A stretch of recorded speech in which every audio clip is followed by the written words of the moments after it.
আইন, ভগবানের আইন। ধর্মস্তু সাক্ষাৎ ভগবৎ প্রণীতম। মানুষ মাত্রই ধর্ম আচরণ করা কর্তব্য,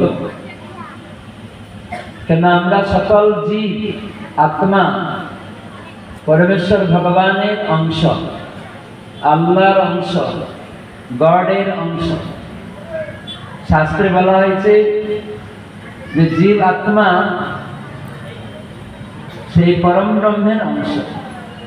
জীবাত্মাকে ব্রহ্ম বলা হয়, আর ভগবান আল্লাহ গডকে পরম ব্রহ্ম বলা হয়।